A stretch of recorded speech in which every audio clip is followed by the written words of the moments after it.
इस अंधेरे से भरी हवेली में हर कदम पर मौत का साया दिख रहा था। वरुण और आरव ने जो समझा था उससे कहीं ज्यादा खतरनाक था यह ब्रह्मपिशाच का श्राप। ना जाने कितने लोगों की चीखें इस हवेली की दीवारों में समा चुकी थी और अब उनके आगे थी जीवन और मृत्यु का सबसे बड़ा खेल। वरुण और आरव की हालत दिन ब दिन खराब हो रही थी। उनके शरीर ठंड से कांप रहे थे और एक अजीब सा भारीपन उन्हें हिलने भी नहीं दे रहा था।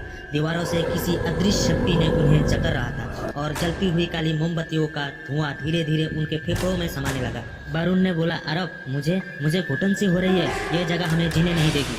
आरव ने बोला, वरुण ये कोई साधारण डर नहीं है, ये हमारे अंत का संकेत है। कमरे की दीवारों पर परछाइयां रंगने लगे। वो परछाइयां किसी का रूप नहीं ले रही थी, बस अजीब सा आकार में दीवारों पर घूम रही थी, जैसे कोई छिपा हुआ जंतु उन पर हमला करने का इंतजार कर रहा हो। हर बार जब वरुण और आरव उसकी ओर देखते, परछाइयां और पास आने लगती, जैसे वो उनकी आत्मा को निगलने का इंतजार कर रहा हो। हर परछाई एक कहानी कह रही थी, उन लोगों की जो इस हवेली में पहले से कैद हो गए थे। अब वरुण और आरव के पास भी ज्यादा वक्त नहीं था। अचानक एक ठंडी हवा कमरे में गूंजने लगी और उसके साथ ही ब्रह्मपिशाच का चेहरा प्रकट हुआ। उसकी आंखें अंगारों की तरह जल रही थी। उसके चेहरे पर इतने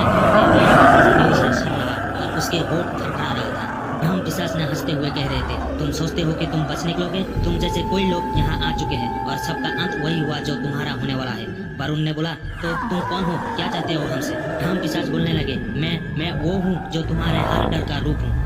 पिशाच जिसने इस हवेली की अपनी आत्माओं का घर बना दिया है, अब तुम भी इसका हिस्सा बनोगे। अचानक दीवारों पर खून की धरिया बहने लगी और उनमें से अनगिनत चेहरे दिखाई देने लगे। वो चेहरे चीख रहे थे, मदद की गुहार लगा रहे थे। हर चेहरे पर दर्द और यंत्रणा की चाप थी, मानो वो सभी आत्माएं किसी और लोगों में जाने की सजा भुगत रहे हैं। आरव ने बोला, वरुण ये आत्माएं हैं, ये सभी आत्माएं उस पिशाच के जाल में फंस गए थे। तभी ब्रह्मपिशाच ने एक खौफनाक रूप ले लिया। उसकी आंखों से लाल रोशनी की किरणें निकल रही थी। उसके नाखून बड़े बड़े थे और उसके चेहरे इतना घिनौना था कि देखने में असहनीय। उसके हर कदम के साथ धरती कांप रहे थे और हवेली जैसे कोई अंधेरा में डूबने लगे। ब्रह्मपिशाच ने बोला, अब तुम दोनों को इस श्राप से कोई नहीं बचा सकता। तुम्हारी आत्माएं हमेशा के लिए मेरे पास रहेगी, मेरे साथ इस अंधेरे में। कमरे में चारों ओर ठंडे बर्फ जैसे हाथ निकलने लगे जो वरुण और आरव को पकड़ने की कोशिश कर रहे थे। उन हाथों में एक अजीब सा खिंचन था, जैसे वो दोनों आत्माओं को उनके शरीर से खींचना चाहते हैं। वरुण और आरव ने पूरी तरह से कोशिश की, लेकिन हर बार वो हाथ मजबूत हो जाते।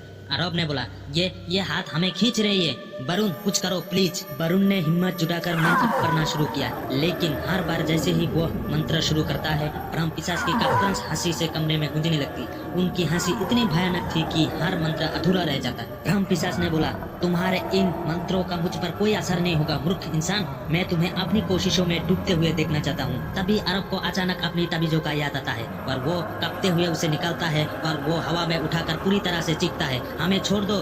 ताबीज से एक चमक उठती है और ब्रह्मपिशाच को कुछ पल के लिए पीछे धकेल दिया। उस एक पल में आरव और वरुण ने आशा की एक किरण देखी, पर क्या वो ताबीज ब्रह्मपिशाच से उनकी जान बचा पाएगा? ब्रह्मपिशाच ताबीजों की रोशनी से तिलमिला उठा। उसकी आंखों में खून उतर आया और उसने अपने चारों ओर से अंधकार को इकट्ठा करना शुरू कर दिया। उसकी शक्तियां इतनी प्रबल हो गई कि पूरी हवेली हिलने लगी और अंधेरा उन दोनों को पूरी तरह से घिरने लगा। तुम्हारे हर कोशिश नाकाम रहेगी, अब कोई भी शक्ति तुम्हें मुझसे नहीं बचा सकती। पूरी हवेली जैसे कांपने लगी, दीवारें टूटने लगा, जमीन धड़कने लगा। वरुण और आरव ने खुद को एक गहरी अंधकार में समाता हुआ पाया। उनकी चीखें हवेली में गूंज रही थी, लेकिन अब उसका कोई सुनने वाला नहीं था। क्या वरुण और आरव इस मौत के जाल से निकल पाएंगे या उनकी आत्मा हमेशा के लिए ब्रह्मपिशाच के अधीन हो जाएगी? क्या ब्रह्मपिशाच की वो हवेली में उनका अंत हो जाएगी या उनके कोई रास्ता मिलेगा? जानने के लिए हमारा चैनल को सब्सक्राइब करें और भयानक यात्रा के अगला